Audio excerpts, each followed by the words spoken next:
A las instituciones les corresponde el trabajo de mantención de los formatos y de las reglas y, por lo tanto, de confirmación de la realidad. Pero la crítica, buscando nuevas fuentes y recursos en el mundo, pone en cuestionamiento esta realidad socialmente construida y, cuando logra hacerse entender, la transforma.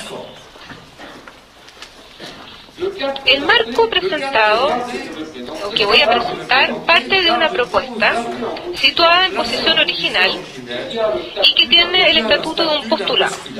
Esta propuesta pone el acento en una incertidumbre radical que tiene que ver con lo que es de lo que es. Incertidumbre que no cesa de amenazar el desarrollo de la vida social. Toma de alguna manera el contrapié de corrientes bastante diversas que suponen una especie de entendimiento, solidaridad tácita previa, original, incluso podríamos decir natural, consubstancial a la socialidad. Pone entre paréntesis tanto los enfoques que la consideran en la relación del sentido, el sentido común desde la fenomenología y o de la filosofía analítica, y también aquellas que tienen que ver con la relación con el vínculo, la comunidad, más bien desarrollada en la antropología social culturalista. Este postulado de incertidumbre es del orden de una experiencia de pensamiento, un poco como el estado de naturaleza en las teorías contractualistas. Rechazando la idea de una socialidad original, se dan individuos separados a fin de problematizar los dispositivos que tienen que ser puestos en práctica para hacer algo común.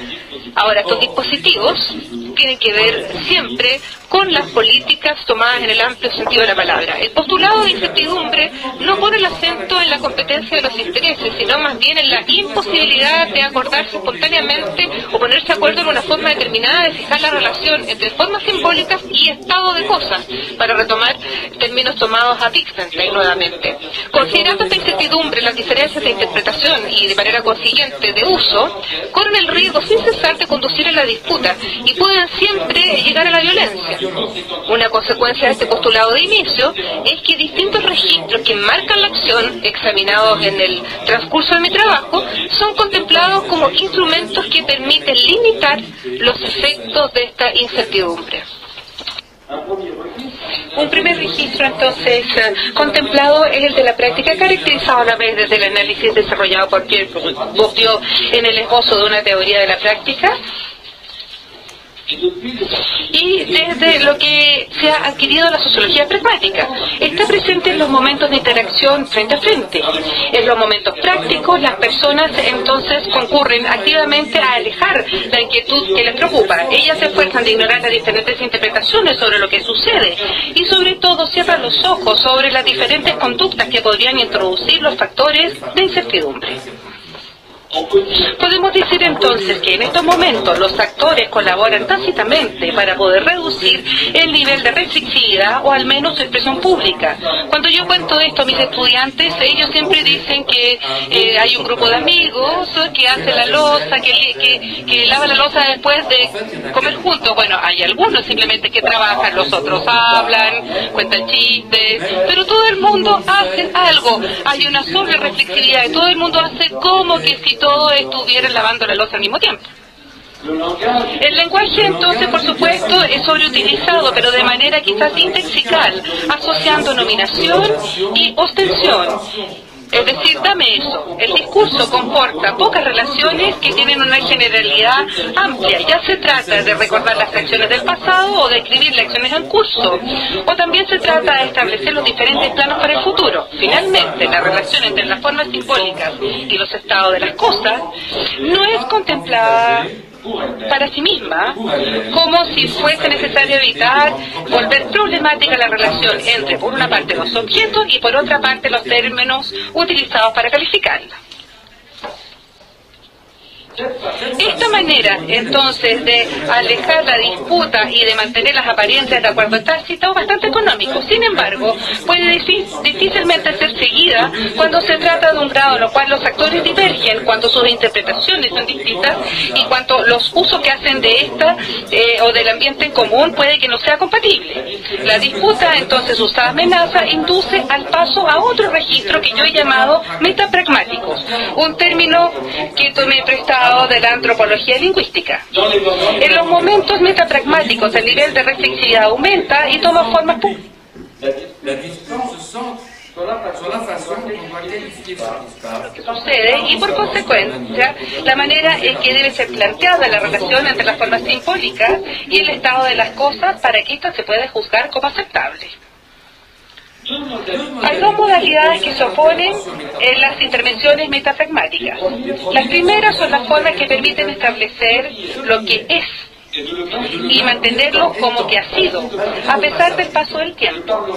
Yo voy a hablar en este caso del dispositivo de confirmación, pues él tiene como desafío alejar la incertidumbre confirmando que lo que es en el sentido verdadero, es decir, en términos absolutos, en la obsolescencia.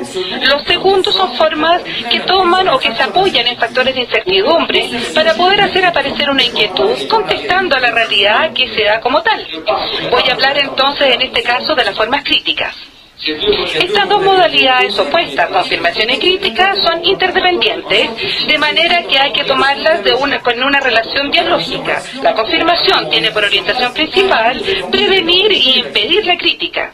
En cuanto a la crítica, ella podría perder todo punto de aplicación y caería en una especie de nihilismo si ella no tuviera como objetivo las acepciones prealablemente confirmadas. El trabajo de confirmación, que asegura entonces la mantención de la realidad, constituye la tarea primordial de las instituciones. Las instituciones entonces son consideradas aquí, sobre todo, un poco como en el caso de John Searle, en sus funciones semánticas. Ellas tienen como tarea principal fijar la relación entre las formas simbólicas y el estado de las cosas. Y yo hago la diferencia de las instituciones de las organizaciones, que tienen un rol de coordinación, como lo decía un capitalista, y las administraciones también, que tienen funciones de policía, por decirlo en el sentido amplio, en el sentido de Foucault. ¿Por qué entonces las instituciones son necesarias para la vida social? El argumento desarrollado parte del tema del cuerpo. Se considera en efecto, yo considero entonces que ningún individuo posee la autoridad, ni incluso sin duda el poder necesario para decir a los otros o a todos los otros lo que es verdaderamente. Esto por la simple razón que tiene un cuerpo, y que teniendo un cuerpo está situado, como lo dice la sociología, vinculada a la teoría de la acción, el individuo vinculado a la situación, etcétera. Está situado entonces en un tiempo y en un espacio exterior, y en un tiempo y en un espacio interior, asociado a un contexto, a intereses y a un libido, etcétera. En estas situaciones comunes de interacción, todo lo que cada uno puede hacer, entonces, como lo dice justamente, es dar su punto de vista. Sin embargo, particularmente cuando la disputa es explícita y que hay que poner un término a los desacuerdos que amenazan entonces cambiar y pasar a la violencia, la expresión del punto de vista es insuficiente. Yo pienso en efecto que la hipótesis racionalista, que, como es el caso de Habermasian, entrega a la discusión la posibilidad de hacer una selección entre diferentes puntos de vista o de llegar a una síntesis, y esto es muy fuerte y poco realista. Lo que caracteriza entonces una institución, entonces es primero que nada ser un ser sin cuerpo.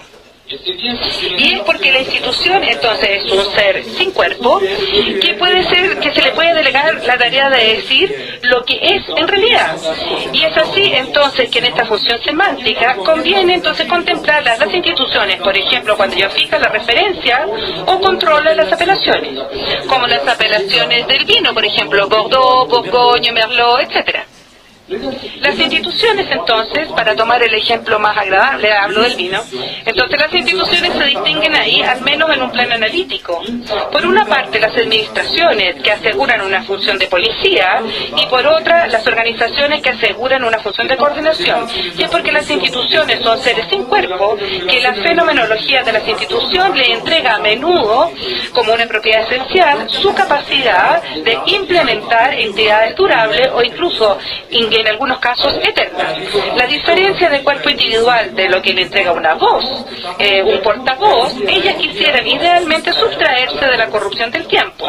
Agreguemos entonces que, como son seres sin cuerpo, las instituciones son los únicos seres verdaderamente capaces de dar un tenor a los seres inexistentes, es decir, a un gran número de seres que la sociología puede difícilmente pasar bajo el silencio como los actores sociales lo utilizan. Estoy hablando de las naciones, que son seres inexistentes, clases sociales, etnias, etc.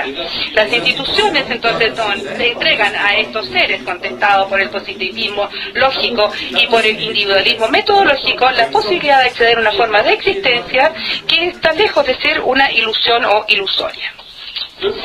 El problema entonces con las instituciones es que ellas a la vez son necesarias y frágiles, benéficas y abusivas, no tienen cuerpo. El ser de la institución no puede hablar y simplemente se puede expresar a través de un portavoz, es decir, a través de una persona de carne y hueso como somos todos nosotros, como los jueces, magistrados, sacerdotes, profesores, etc. Estos últimos, incluso cuando son oficialmente mandatados y autorizados, no son sin embargo más que seres corporales comunes y corrientes, situados, interesados e incluso libidinosos, y por esto condenados como todos nosotros a la fatalidad del punto de vista, al menos cuando ellos se supone que no se pueden expresar más que como delegados de la institución. Esta es la razón por la cual se les dota a menudo de marcas simbólicas específicas como uniformes, entonces tenidas de retóricas impuestos, y no precisamente ellos hablan en nombre de la institución. El mandato institucional entonces está centrado de intervenir en su corporeidad, en sus propiedades como un ser de cuerpo.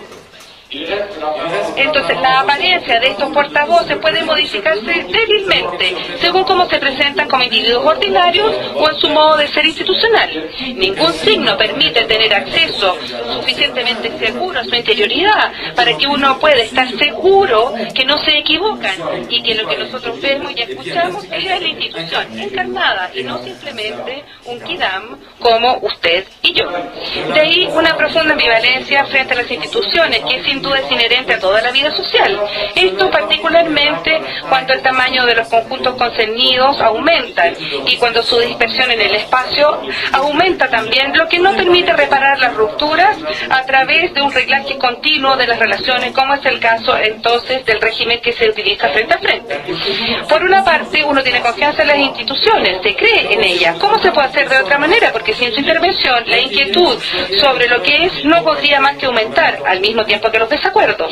Pero por otra parte, cada uno sabe bien que estas instituciones son solamente ficciones y que son reales los seres humanos que la componen, que hablan en su nombre y que están dotados de un cuerpo, de deseos, de pulsiones y que no poseen ninguna cualidad particular que podría permitir que uno les tenga confianza. Les propongo entonces ver en esta tensión una contradicción que de alguna manera está inscrita en el corazón mismo de la vida social en común y que conviene abordar teniéndola a este nivel de análisis como algo que no se puede sobrepasar. Yo lo llamaría la contradicción hermenéutica.